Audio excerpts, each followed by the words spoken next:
भारत में नक्सली आंदोलन के भीतर इन दिनों असाधारण हलचल है।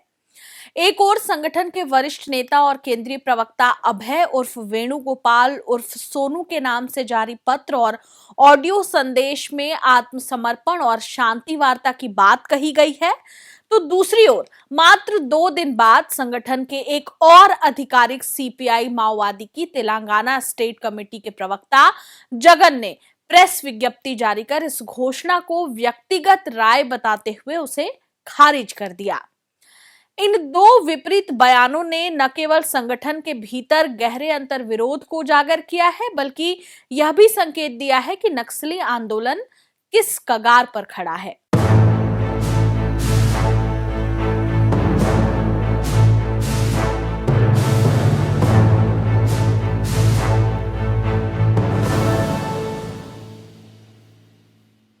नमस्कार, खबरों की खबर में आपका स्वागत है। माओवादी आंदोलन अपने कमजोर दौर में है। आत्मसमर्पण, आंतरिक मतभेद और जनता से दूरी ने इसकी रीढ़ तोड़ दी है। लेकिन क्या माओवादियों का मनोबल टूट गया है? कम से कम सीपीआई माओवादी के केंद्रीय प्रवक्ता अभय के पत्र और ऑडियो बयान से तो अब तक ऐसा ही लग रहा था। लेकिन जैसा कि हमने अपनी रिपोर्ट में आपको बताया था कि माओवादी संगठन एक समान नहीं है, उसमें वैचारिक और क्षेत्रीय गुटबाजियां भी हैं। एक हिस्सा बातचीत को रणनीतिक ढाल मान सकता है, जबकि दूसरा हिंसा जारी रख सकता है, और हुआ भी ऐसा ही। आज एक बार फिर माओवादी संगठन की प्रवक्ता जगन ने साफ किया कि कॉमरेड सोनू द्वारा जारी अस्थायी युद्ध विराम का बयान केवल उनकी व्यक्तिगत राय है, पार्टी का निर्णय नहीं। उन्होंने कहा कि इतने अहम मुद्दे पर एक तरफा सार्वजनिक घोषणा करना अनुशासन के खिलाफ है और इससे भ्रम फैलता है। जगन ने सरकार पर ऑपरेशन कगार के नाम पर बड़े पैमाने पर दमन चलाने का आरोप लगाया और स्पष्ट किया कि पार्टी का संघर्ष जारी रहेगा।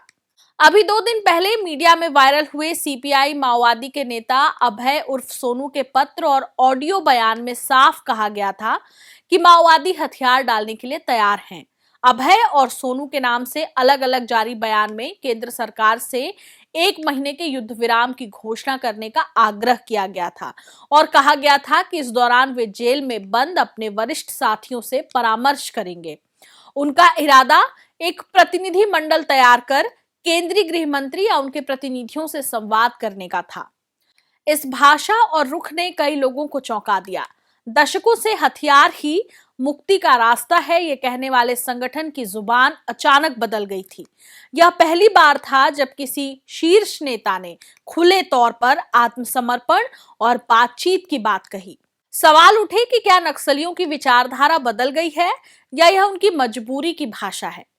लेकिन इस नए अध्याय की उम्मीदें बहुत लंबी नहीं चली।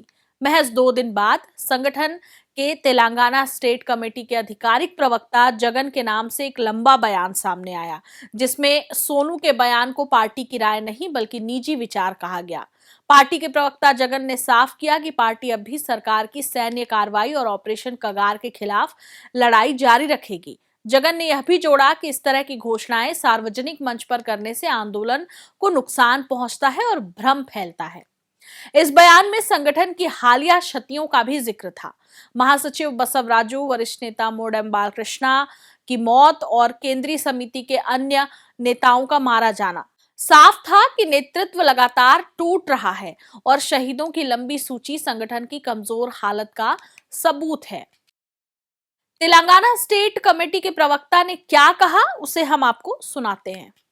प्रिय जनता, केंद्र में भाजपा सरकार लंबे समय से क्रांतिकारी आंदोलन को समाप्त करने की योजनाएं बनाकर लागू कर रही है। जनवरी 2024 से ऑपरेशन कगार नाम के तहत वह नेतृत्व, कार्यकर्ताओं और यहां तक कि जनता को समाप्त करने के उद्देश्य से बड़े पैमाने पर सैन्य आक्रमण कर रही है। मार्च 2025 में कुछ लोकतांत्रिक बुद्धिजीवियों ने एक शांति संवाद समिति बनाई और प्रस्ताव दिया कि सरकार और माओवादी पार्टी के बीच शांति वार्ता होनी चाहिए। उस प्रस्ताव के जवाब में केंद्रीय समिति ने स्थिति स्पष्ट की और घोषणा की कि अगर कॉम्बिंग ऑपरेशन और हत्याएं बंद हों और नए शिविरों का निर्माण रोका जाए तभी शांतिपूर्ण वातावरण में वार्ता संभव है। लेकिन केंद्र सरकार बिना रुके सैन्य आक्रमण जारी रख रही है और खून की नदियां बहा रही है। केंद्रीय गृह मंत्री बार बार घमंड में घोषणा कर रहे हैं कि मार्च 2026 तक वे माओवादी पार्टी को समाप्त कर देंगे। इस बीच तेलंगाना और आंध्र राज्यों में जनता और जन संगठनों ने ऑपरेशन कगार के अत्याचारों को रोकने के लिए आंदोलन किए। पूरे देश में कई बुद्धिजीवियों, संगठनों और प्रमुख हस्तियों ने इस युद्ध अभियान को समाप्त करने की अपील की। कुछ अन्य राज्यों में भी इस मुद्दे पर बैठकें आयोजित की गईं। बाकी सभी राजनीतिक दलों ने भी ऑपरेशन कगार को समाप्त करने की मांग करते हुए व्यापक विरोध प्रदर्शन किए। फिर भी भाजपा नेतृत्व फांसीवादी विचारधारा से प्रेरित होकर संविधान और कानून का उल्लंघन करते हुए समापन कार्यक्रम को आगे बढ़ाने के अपने संकल्प की घोषणा करता रहा है। इसी दौरान हमलों की तीव्रता बढ़ गई। 21 मई को पार्टी के महासचिव की टीम पर हमला किया गया। महासचिव सहित 28 कॉमरेड शहीद हो गए। जून, जुलाई, अगस्त और सितंबर की घटनाओं में केंद्रीय समिति के सदस्य उदय उर्फ गजराला रवि, मोडेम बालकृष्णा, परवेश सोरेन भी शहीद हुए। राज्य समिति के सदस्य गौतम, भास्कर, अरुणा, जगन उर्फ पांडन्ना, पांडु उर्फ चंद्रहास और अन्य ने भी अपने प्राण न्यौछावर कर दिए। कुछ और जिला समिति और क्षेत्र समिति के सदस्य भी शहीद हो गए। इन परिस्थितियों में कुछ राज्य समिति के सदस्य और निचले स्तर की समिति के सदस्य स्वास्थ्य समस्याओं के कारण पार्टी की अनुमति से आत्मसमर्पण कर चुके हैं। हालांकि पूरे देश में ऑपरेशन कगार को समाप्त करने की मांग करते हुए विरोध हो रहे हैं। भाजपा जन विरोधी हिंसक एजेंडे से प्रेरित होकर इस हत्यारी मुहिम को जारी रखे हुए है। ऊपर से भाजपा नेता सार्वजनिक रूप से घोषणा कर रहे हैं कि वे माओवादियों से बातचीत नहीं करेंगे और मांग कर रहे हैं कि वे हथियार डालकर आत्मसमर्पण करें, जबकि एक ओर वे दावा करते हैं हम बातचीत नहीं करेंगे, दूसरी ओर हत्याओं का सिलसिला जारी रखते हैं। और फिर भी केंद्रीय समिति का एक सदस्य कॉमरेड सोनू अजीब तरह से हमसे 1 महीने का समय मांग रहा है और घोषणा कर रहा है कि वह सशस्त्र संघर्ष को निलंबित कर रहा है। उसने कहा कि उसे विभिन्न स्थानों के लंबे समय से पार्टी नेताओं और कार्यकर्ताओं से परामर्श के लिए 1 महीने की आवश्यकता है और उसने अनुरोध किया कि पार्टी समिति के सदस्य अपनी राय उस ईमेल पते पर भेजें जो उसने दिया है। इतने महत्वपूर्ण मुद्दे की घोषणा इस तरह करने का कोई अर्थ नहीं है। यदि कोई सशस्त्र आंदोलन छोड़कर मुख्य धारा में कानूनी रूप से काम करना चाहता है तो वह निर्णय पार्टी समिति में चर्चा और अनुमोदन के बाद होना चाहिए। यदि उसने अपने विचार पार्टी चैनलों के माध्यम से प्रस्तुत किए होते तो उसे अपने सवालों के जवाब मिल जाते। इसके बजाय इतनी बड़ी घोषणा सार्वजनिक करके उसने पार्टी की कतारों और क्रांतिकारी खेमे में भ्रम फैलाया है। उसका यह तरीका आंदोलन की मदद नहीं करेगा बल्कि उसे नुकसान पहुंचाएगा। आज कोई भी जिम्मेदार पार्टी ऐसे फैसले खुले तौर पर इंटरनेट पर पोस्ट करके नहीं लेती। एक पार्टी जो गुप्त है, केंद्रीकृत लोकतांत्रिक सिद्धांतों के प्रति प्रतिबद्ध है और कठोर दमन का सामना कर रही है, उसके जिम्मेदार सदस्य ऐसा व्यवहार नहीं करेंगे।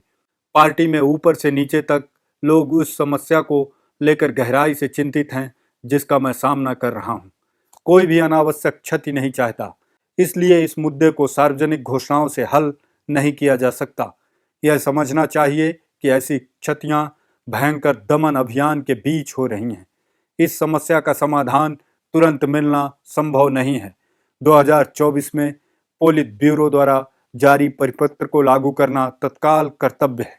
अब तक दुनिया समझ चुकी है कि आज फिलिस्तीन में जो हो रहा है वह नरसंहार है। इसका मतलब है कि वैश्विक स्तर पर दमन बढ़ गया है। ऐसे दृष्टिकोण आंदोलन को नुकसान पहुंचाते हैं और कोई लाभ नहीं देते। यह आधिकारिक पार्टी घोषणा नहीं है। क्रांतिकारी खेमे और अन्य सभी राजनीतिक दलों को इसे आधिकारिक बयान नहीं मानना चाहिए। इस घोषणा से भ्रमित होने की आवश्यकता नहीं है। भाजपा की फांसीवादी जन विरोधी नीतियों के खिलाफ संघर्ष को तेज करना होगा। जगन, आधिकारिक प्रवक्ता। पिछले 20 महीनों में सुरक्षा बलों ने अभूतपूर्व अभियान चलाए हैं। बस्तर जैसे इलाकों में सैकड़ों नए कैंप स्थापित किए गए, सड़कें और पुल बनाए गए। इन प्रयासों ने माओवादियों की जड़ें कमजोर कर दी हैं। माओवादी आंदोलन की असली ताकत बंदूक से ज्यादा जनता का समर्थन था। आदिवासी समाज लंबे समय तक उनके साथ खड़ा रहा, क्योंकि वह खुद को हाशिए पर और शोषण का शिकार मानता था। लेकिन पिछले कुछ सालों में हालात बदले हैं। इस बदले परिदृश्य ने माओवादियों का सामाजिक आधार कमजोर कर दिया। यही वजह है कि आज संगठन को अपनी रणनीति पर पुनर्विचार करना पड़ रहा है। लेकिन अभय उर्फ सोनू और जगन के बयानों से साफ है कि संगठन के भीतर गंभीर वैचारिक मतभेद है। एक धड़ा हथियार छोड़कर वार्ता और मुख्यधारा की राजनीति में लौटने की बात कर रहा है, तो दूसरा धड़ा अब भी मानता है कि सशस्त्र संघर्ष ही एकमात्र रास्ता है। माओवादी आंदोलन अब अपने सबसे बड़े संकट से जूझ रहा है। यह संघर्ष अब सिर्फ सरकार बनाम विद्रोही नहीं रहा, बल्कि विद्रोहियों के बीच ही गहरी लड़ाई है। यह गुटबाजी माओवादी आंदोलन के भविष्य को और भी अनिश्चित बना देती है। संभव है कि आने वाले महीनों में संगठन दो हिस्सों में बंट जाए। एक हिस्सा आत्मसमर्पण और वार्ता की राह पर, दूसरा हिंसा के रास्ते पर। सरकार के सामने अब दोहरी चुनौती है। पहली है सैन्य दबाव बनाए रखना, ताकि हिंसा का रास्ता चुनने वाले धड़े को काबू में किया जा सके, और दूसरी है ईमानदार आत्मसमर्पण चाहने वालों को अवसर देना, ताकि वे मुख्यधारा में लौटकर सामान्य जीवन जी सके। अगर सरकार केवल गोली पर भरोसा करेगी तो खतरा है कि संगठन का एक हिस्सा आखिरी दम तक हिंसा करता रहे। लेकिन अगर वह पुनर्वास और विकास का दरवाजा खुला रखे तो शांति की संभावना मजबूत होगी। माओवादी आंदोलन का भविष्य आदिवासी समाज से गहराई से जुड़ा है। अगर सरकार शिक्षा, स्वास्थ्य, रोजगार और सम्मानजनक जीवन की सुविधाएं गांवों तक पहुंचा पाती है तो माओवाद की वैचारिक जमीन हमेशा के लिए खत्म हो जाएगी। लेकिन अगर यह काम अधूरा रह गया तो असंतोष किसी नए रूप में लौट सकता है। खबरों की खबर में फिर किसी खबर पर होगी बात।